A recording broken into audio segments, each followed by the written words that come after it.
$1.87। बस यही था। उसने मांस और अन्य खाने की चीजों की खरीदारी में एक एक करके यह पैसा बचाया था। डेला ने उसे 3 बार गिना। $1.87। और अगला दिन क्रिसमस था। उसके पास और कुछ नहीं था, बस बिस्तर पर गिरकर रोने के सिवा। तो डेला ने यही किया। जब घर की मालकिन धीरे धीरे शांत हो रही थी, हम घर को देख सकते हैं। $8 प्रति सप्ताह का किराया। कहने के लिए इससे ज्यादा कुछ नहीं। नीचे हॉल में एक पत्रपेटी थी, जो पत्र के लिए बहुत छोटी थी। एक इलेक्ट्रिक बेल थी, जो आवाज नहीं करती थी। और दरवाजे के पास एक नाम था, मिस्टर जेम्स डिलिंघम यंग। जब यह नाम वहां रखा गया था, तब मिस्टर यंग को $30 प्रति सप्ताह वेतन मिलता था। अब केवल $20 मिलता था, तो नाम बहुत लंबा और बड़ा लगता था। शायद इसे मिस्टर जेम्स डी यंग होना चाहिए था।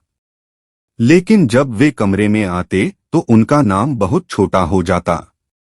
मिसेज यंग उन्हें प्यार से जिम कहती थीं। आप उसे पहले ही मिल चुके हैं, वह डेला है। डेला ने अपने आंसू पोंछे और खिड़की के पास खड़ी हो गई। अगला दिन क्रिसमस था और उसके पास केवल $1.87 थे जिम के लिए उपहार खरीदने को। उसने महीनों से बचत की थी, लेकिन चीजें उम्मीद से ज्यादा महंगी थीं। उसे कुछ अच्छा देना था, कुछ ऐसा जो जिम के लिए उपयुक्त हो। कमरे में एक बहुत पतला आईना था, जिसमें पूरा चेहरा देखना मुश्किल था। लेकिन डेला पतली थी और उसने उस आईने का उपयोग करना सीख लिया था। अचानक वह आईने के सामने खड़ी हो गई। उसकी आंखें चमक रही थीं। उसने अपने बाल नीचे गिरा दिए। यंग दंपति 2 चीजों पर बहुत गर्व करते थे। एक थी जिम की सुनहरी घड़ी, जो उसके पिता और दादा की थी। दूसरी थी डेला के लंबे सुंदर बाल। डेला के बाल घुटनों से नीचे तक गिरते थे, जैसे भूरे झरने की धार। वह उन्हें जल्दी जल्दी समेटती है और कुछ आंसू बहते हैं। वह अपनी पुरानी ब्राउन कोट और टोपी पहनकर बाहर निकलती है। वह एक दुकान पर रुकती है। मिसेस सोफ्रोनी, बालों से बनी चीजें। आप मेरे बाल खरीदेंगी? डेला पूछती है। टोपी उतारो, कहती है मिसेस सोफ्रोनी। $20। जल्दी दे दो, डेला कहती है। फिर डेला 2 घंटे इधर उधर घूमती है, एक उपहार ढूंढने के लिए। आखिरकार वह उसे ढूंढ लेती है, एक सुनहरी घड़ी की चेन। सुंदर और साधारण, बिल्कुल जिम जैसी। उसने $21 में खरीदी और केवल 87 सेंट बचे। अब जिम अपने सुनहरी घड़ी को कहीं भी गर्व से देख सकता था। घर पहुंचकर डेला ने खुद को ठीक किया। वह अब एक स्कूली लड़के जैसी दिख रही थी। अगर जिम मुझे मार नहीं डाले, वह सोचती है, तो शायद वह हंसे। जिम आता है। वह दुबला पतला है और मुस्करा नहीं रहा। वह डेला को अजीब तरीके से देखता है।